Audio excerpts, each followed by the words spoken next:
नमस्कार दोस्तों, सुरैन हिंदी क्लास में आप सभी का स्वागत है। आरपीएससी सीनियर टीचर यानी सेकंड ग्रेड हिंदी का जो पेपर है, सेकंड पेपर है, हम उसका विश्लेषण करेंगे। यहाँ पर पाठ्यक्रम क्या है, पाठ्यक्रम का विश्लेषण करेंगे कि पाठ्यक्रम में कौन सी चीज़ है और किस तरह से उनको पढ़ना है। पहले इसमें माध्यमिक उच्च माध्यमिक स्तर आता है। खंड 1 माध्यमिक उच्च माध्यमिक स्तर का मतलब है 10वीं और 12वीं के स्तर के प्रश्न इसमें आएंगे। और 10वीं और 12वीं का जहाँ स्तर आता है उसमें जो है वो व्याकरण ही शामिल होता है। तो पहले वर्ण व्यवस्था है, इसमें स्वर व्यंजनों का वर्गीकरण है। तो स्वर और व्यंजन जो होते हैं, प्रत्येक वर्ण की जो है वो 5 विशेषताएं होती हैं, हमें वो पढ़ के जानी है। वो भले स्वर हो या व्यंजन हो, एक वर्ण की लगभग 5 विशेषताएं होती हैं, हमें वो उसमें पढ़ के जाना है इस वर्गीकरण के अंदर। दूसरा है, 2 बिंदु हैं शब्द वर्गीकरण के। पहला है स्रोत के आधार पर शब्द। तो स्रोत के आधार पर शब्द तत्सम, तद्भव, विदेशी, देशज भी होते हैं, संकर शब्द भी होते हैं, लेकिन यहाँ पर नाम 3 ही लिखे हुए हैं, तत्सम, तद्भव और विदेशी शब्द। तो हमें इनका ही जो है वो पढ़ के जाना है। विदेशी शब्दों को विशेष तौर पर पढ़ के जाने पड़ेंगे, क्योंकि ये पढ़े हुए होंगे तभी हम बता सकते हैं कि ये कौन सी भाषा का शब्द है। तत्सम और तद्भव जो है ये हम देखकर भी बता सकते हैं, उनकी अलग से एक पहचान भी होती है। शब्द वर्गीकरण देखिए व्याकरण आधारित है। विकारी अविकारी शब्दों का परिचय और भेद उपभेद इसमें शामिल हैं। यानी विकारी अविकारी शब्द जो है वो रूप परिवर्तन के आधार पर या परिवर्तन के आधार पर जो है वो विकार के आधार पर 2 प्रकार का होता है, विकारी शब्द और अविकारी शब्द। अब इसमें देखिए ये इसमें सारे टॉपिक आ गए हैं लगभग। विकारी शब्द 4 प्रकार के होते हैं, संज्ञा, सर्वनाम, विशेषण, क्रिया। अविकारी शब्द भी 4 प्रकार के होते हैं। अविकारी शब्द में जैसे क्रिया विशेषण है और संबंध बोधक है, विस्मय बोधक है। तो ये जो है ये भी 4 प्रकार के होते हैं। यानी विकारी भी 4 प्रकार के होते हैं, अविकारी भी 4 प्रकार के होते हैं, और इसमें भी फिर भेद होते हैं। जैसे इसमें लिखा हुआ भेद उपभेद, तो इसमें सारी चीजें ही जो है वो आ गई हैं।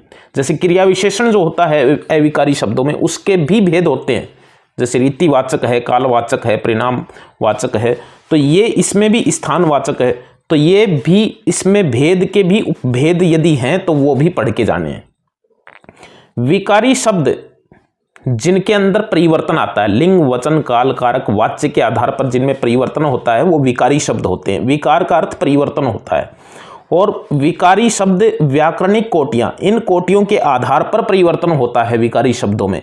लिंग, वचन, कारक, काल, वाच्य, यानी ये 5 कोटियां हैं व्याकरण की। इन्हीं के आधार पर विकारी शब्द जो है उसमें विकार उत्पन्न होता है। विकारी शब्द संज्ञा, सर्वनाम, विशेषण और क्रिया। तो ये हमें पढ़ के जाने हैं, ये भी पढ़ के जाने हैं, व्याकरणिक कोटियां भी।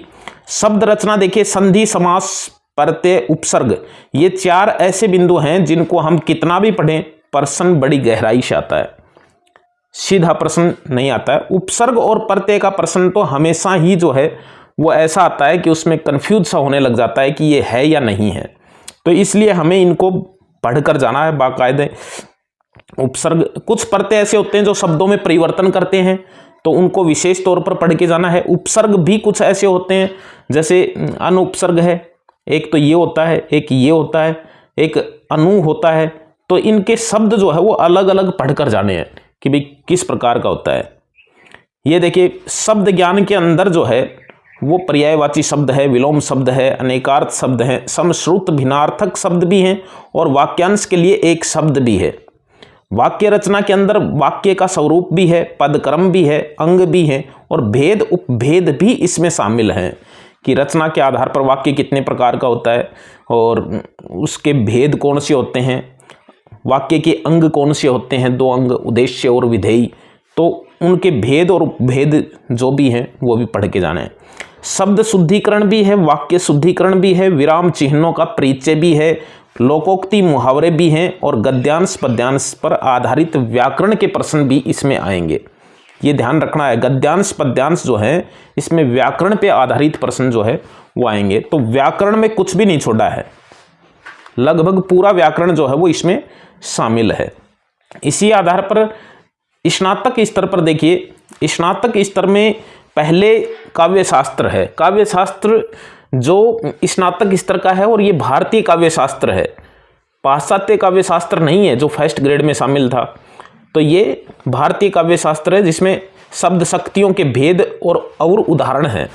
तो शब्द शक्तियाँ जो है अभिधा लक्षणा व्यंजना, उनके भेद, शब्द शक्तियों के भेद और उदाहरण, ये ध्यान में रखना है। लक्षणा शब्द शक्ति के बहुत से भेद होते हैं, उनको पढ़ के जाना है। व्यंजना शब्द शक्ति के भी भेद होते हैं, उनको भी पढ़ के जाना है और उनके उदाहरण भी इसमें आएंगे। काव्य की रीतियाँ भी आएंगी, गुण भी आएंगे, दोष भी आएंगे। अब देखिए सिलेबस छोटा नहीं है, ये सारी चीज़ें ही इसमें शामिल कर दी गई हैं। काव्य की 3 रीतियाँ हैं, 3 गुण हैं और काव्य दोष भी इसमें आएंगे, जिसमें 6 दोष जो है वो इसमें शामिल हैं। अलंकार भी इसमें कम नहीं है। सलेश अलंकार है, यमक अलंकार है, उपमा है, रूपक है, उत्प्रेक्षा है, विभावना है, असंगति है, संदेह है, भ्रांतिमान है, विरोधाभास है और मानवीकरण है। तो लगभग अलंकार भी जो है वो इसमें शामिल हैं। छंद की यदि हम बात करें तो इसमें 7 छंद दिए हुए हैं। ध्रुत विलंबित है, हरिगीतिका है, कवित्त है, सवैया है, दोहा है, सोरठा है और चौपाई है। और निश्चित रूप से छंद और अलंकार के प्रश्न गलत नहीं होते हैं यदि हम इनको पढ़कर जाएं तो।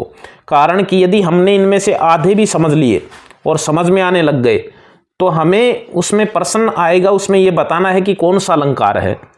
तो जो समझ में आ रहे हैं वो तो है ही नहीं, पता चल जाएगा। जो नहीं आ रहा है वो उसका उस तरह से इसमें आभास हो जाता है कि इसका उत्तर ये हो सकता है। कन्फर्म उत्तर इनका नहीं होता है कि भाई ये मेरा पढ़ा हुआ था और ये बिल्कुल ये का ये आया है, ऐसा नहीं होता है। इसमें केवल अनुमान ही लगाया जाता है। छंद हैं, इसी तरह रस हैं, इसमें रस का स्वरूप है, रसावयव यानी रस के अवयव हैं, स्थायी भाव, विभाव, अनुभाव और रस के भेद भी इसमें शामिल हैं। ब भाग में देखिए हिंदी साहित्य का इतिहास है, नामकरण और काल विभाजन है। नामकरण यानी आदिकाल के नामकरण है, भक्ति काल का नामकरण है, रीति काल का नामकरण है और काल विभाजन, अनेक विद्वानों ने जो है वो अलग अलग काल विभाजन किया है, वो भी हमें इसमें पढ़ना है। आदिकाल, भक्ति काल, रीति काल, आधुनिक काल और आधुनिक में 2 हैं, गद्य का और पद्य का। तो इसमें काव्य धाराएं हैं और प्रवृत्तियां। काव्य धाराओं का मतलब है जैसे आदिकाल के अंदर जैन धर्म है, नाथ पंथ है ना, सिद्ध धारा है, तो वो काव्य धारा है और उनकी अलग अलग प्रवृत्तियां हैं। जैसे रासो काव्य लिखा गया है। तो भक्ति काल के अंदर जैसे सगुण धारा है, निर्गुण धारा है, फिर सगुण में राम काव्य धारा है, कृष्ण काव्य धारा है और निर्गुण के अंदर संत काव्य धारा है, सूफी काव्य धारा है। तो उस तरह से हमें इनको पढ़ना है और उनकी प्रवृत्तियां जो है वो अलग अलग पढ़नी है। प्रमुख रचनाकार और रचनाएं, ये ध्यान में रखना है। प्रमुख शब्द लिखा हुआ इसमें, ज़्यादा गहराई से उसमें जाने की आवश्यकता नहीं है। जो भी प्रमुख कवि हैं उनकी रचनाएं और उन कवियों को जो है वो थोड़ा सा सामान्य परिचय उनका पढ़ना है हमें। आधुनिक काल में गद्य का और पद्य का, यानी पद्य में भारतेंदु युग, द्विवेदी युग, छायावाद, प्रगतिवाद, नई कविता तक ही हमें पढ़ना है, समकालीन कविता नहीं पढ़नी है। तो ये हमें इनको पढ़ना है। इनकी प्रवृत्तियाँ इसमें नहीं लिखी हुई हैं, लेकिन इसमें जो प्रमुख कवि हैं इनके, उनको पढ़ना है। जिस छायावाद के अंदर यदि हम देखें कि छायावाद यदि हम पढ़ रहे हैं तो इसके जो प्रमुख कवि हैं, 4 स्तंभ कवि हैं, हम उनको अच्छी तरह से उनकी रचनाओं को पढ़ लें तो बात बन सकती है। ठीक है। जैसे गद्य का विकास है कहानी, उपन्यास, नाटक, निबंध और संस्मरण। ये हमें ध्यान में रखना है। जो नाम लिखे हुए हैं इन्हीं गद्य विधाओं को पढ़ना है, इनकी प्रमुख रचनाओं को पढ़ना है, बाकी अन्य को नहीं पढ़ा। इसमें केवल संस्मरण लिखा हुआ है, रेखा चित्र नहीं पढ़ना है। निबंध लिखा हुआ है, नाटक लिखा हुआ है, एकांकी हमें नहीं पढ़ने की आवश्यकता है। उपन्यास लिखा हुआ है, कहानी लिख रखी है। इसके अलावा अन्य जो विधाएं होती हैं उनको हमें नहीं पढ़ना है। हिंदी भाषा का उद्भव विकास पढ़ना है, हिंदी एवं उनकी बोलियों का सामान्य परिचय पढ़ना है और देवनागरी लिपि पढ़नी है। देवनागरी लिपि की विशेषताएं पढ़नी है जिससे प्रश्न जो है वो आ सकता है।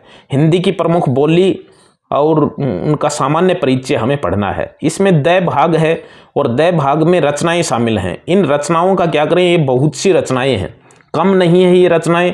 तो इन रचनाओं का हमें एक विशेष ध्यान रखना है कि इन रचनाओं का हमें सामान्य परिचय पढ़ के जाना है, न कि बहुत गहराई से इनको पढ़ के जाना है। एक विशेष ध्यान रखना है कि ये जो पद्य भाग की रचनाएं हैं, यहाँ तक जयशंकर प्रसाद तक पद्य भाग की रचनाएं हैं, जैसे कबीर ग्रंथावली है, तुलसीदास की रामचरितमानस का बालकांड है, और सूरदास का भ्रमर गीत सार है, मीराबाई का मीरा पदावली है। तो ये जैसे रामचरितमानस जो है बालकांड, ये छोटा नहीं है, बहुत बड़ा है।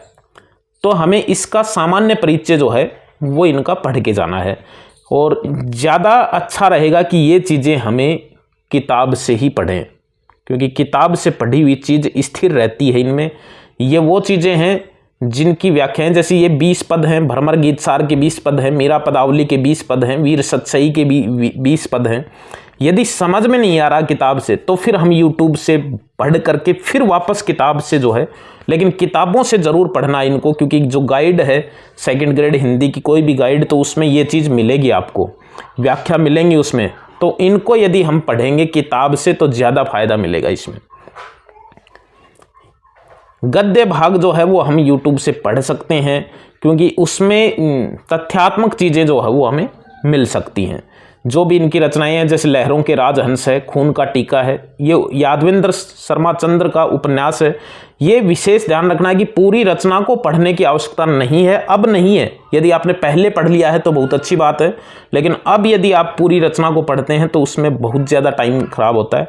आप इसका सारांश पढ़ सकते हैं, प्रमुख पात्र पढ़ सकते हैं, प्रमुख पात्रों की बातें पढ़ सकते हैं, कि उनके कथन पढ़ सकते हैं। कहानियाँ जो हैं इनको भी हम सारांश रूप में पढ़ सकते हैं। इनके प्रमुख पात्र कौन कौन से हैं वो ध्यान में रखने हैं, और कहानी का नायक कौन है, और जो प्रमुख पात्र है उसके कथन क्या हैं वो हमें इसके अंदर पढ़ने हैं। खंड 3 आता है इसमें पाठ्यक्रम में, और ये इसमें हिंदी शिक्षण और शिक्षण विधियां शामिल होती हैं। ये जैसे प्रारंभ में भाषाई कौशल दे रखा है, जैसे सुनना, बोलना, पढ़ना, लिखना, ये भाषाई कौशल है। और उसके देखिए श्रवण, उच्चारण, वर्तनी, वाचन, अभिव्यक्ति, ये सारे स्वरूप उसके पढ़ने हैं हमें।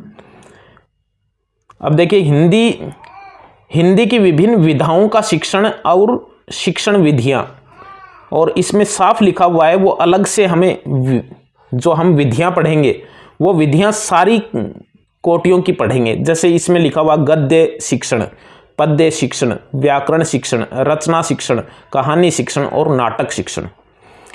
गद्य शिक्षण क्या होता है, गद्य शिक्षण में काम आने वाली प्रमुख विधियां कौन सी हैं वो पढ़नी है। पद्य शिक्षण क्या होता है, पद्य शिक्षण में कौन कौन सी विधियां काम में आती हैं, उसकी श्रेष्ठ विधि कौन सी है वो पढ़नी है।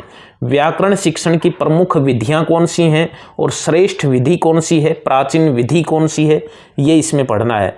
रचना शिक्षण में क्या आता है, रचना शिक्षण में जैसे निबंध लेखन है, पत्र लेखन है, पेपरों के अंदर आते हैं, तो उनके लिए कौन सी विधियां जो है वो काम में ली जाती हैं। कहानी शिक्षण की विधि कौन सी है, यदि हम कहानी पढ़ा रहे हैं तो उसको पढ़ाने का सही तरीका क्या है और उसकी श्रेष्ठ विधि कौन सी है। नाटक शिक्षण का मतलब है नाटक यदि हम बच्चों को पढ़ा रहे हैं तो उस नाटक को पढ़ाने में कौन कौन सी विधियां काम में ली जाती हैं और उसकी श्रेष्ठ विधि कौन सी है। तो ये हमें सबके अलग अलग जो है वो पढ़ने हैं। भाषा शिक्षण में निदानात्मक परीक्षण है, उपचारात्मक शिक्षण है। यानी भाषा शिक्षण में निदानात्मक और उपचारात्मक शिक्षण की विशेषताएं क्या होती हैं वो हमें पढ़ के जानी है। इसमें भाषा शिक्षण में सहायक सामग्री का उपयोग किस तरह से होता है, कौन कौन सी सहायक सामग्री इसमें काम आ सकती हैं। और भाषा शिक्षण में मूल्यांकन के 3 चरण इसमें दे रखे हैं। सतत एवं समग्र मूल्यांकन है, पाठांतर्गत है और पाठोपरांत है। ये पाठांतर्गत और पाठोपरांत मूल्यांकन जो है ये मूल्यांकन के ही प्रकार हैं। तो पाठांतर्गत होता है पाठ के अंतर्गत मूल्यांकन, हम पाठ पढ़ा रहे हैं और उस दौरान बच्चों का हम मूल्यांकन करते हैं कि कितना सीख लिया है, कुछ प्रश्न पूछते हैं और करते हैं, तो वो पाठांतर्गत में आते हैं। और एक है पाठ पढ़ाने के बाद में बच्चों से प्रश्न करते हैं, उनका मूल्यांकन करते हैं कि भाई उन्होंने क्या सीखा है क्या नहीं सीखा है, तो वो होता है पाठोपरांत मूल्यांकन। तो इस तरह से ये जो है भाषा शिक्षण और शिक्षण की विधियाँ, ये चैप्टर जो है वो एक एक टॉपिक जो है वो हमें इसमें सीख कर जाना है, भले उसकी बेसिक जानकारी ही हम उसमें सीख करके जाएं। धन्यवाद, फिर मिलेंगे अच्छी जानकारी के साथ, तब तक के लिए बाय।